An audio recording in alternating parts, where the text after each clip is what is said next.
আশা করছি তোমরা সকলে ভালো আছো। আমাকে অনেক স্টুডেন্ট যে কোশ্চেন করছিল যে এসএসসি জিডি মেডিকেলে যে কি আইস চার্ট দিচ্ছে, সে বন্ধুরা আমি তোমাদেরকে সেই আইস চার্টটা আমার কাছে যেটা আছে এবং আমার স্টুডেন্টরা যারা গিয়েছিল উত্তর দিনাজপুর তাদের কাছ থেকেও শুনেছি সবই মোটামুটি এক। তা বন্ধুরা এসো দেখতে থাকো যে আইস চার্টটা কী ছিল।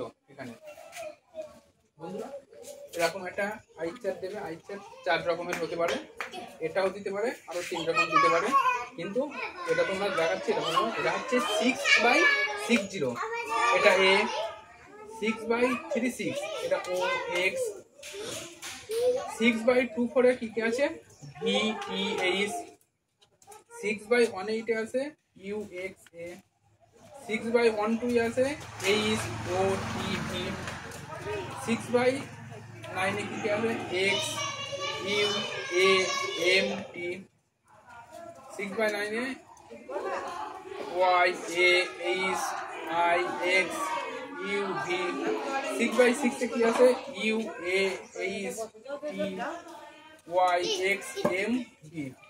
বন্ধুরা এরকম ধরনের তোমাদের চার্ট থাকবে, আইসের চার্ট। তোমরা ভয়ের কোনো কারণ নেই, তোমরা এইভাবে দেখতে পারো এরকম ধরনের চার্ট, কিংবা এটাও দিতে পারে অন্যটাও দিতে পারে, তোমাদের ভয়ের কোনো কারণ নেই। অনেকে আমাকে বলছিল একটা যে ভিডিও বানাতে, সেই জন্য তোমাদেরকে এই ছোট একটা ভিডিও দিয়ে যদি তোমাদের উপকার হয় সেই জন্যই চাই, কারণ আমরা একাডেমি চালাই, যাতে আমরা চাই যে তোমাদের কোনো অসুবিধা না হয়। বন্ধুরা এই ভিডিওটা তোমরা ভালো করে দেখতে পারো এবং ভালো লাগলে লাইক কমেন্ট শেয়ার করে দাও। জয় হিন্দ বন্ধুরা।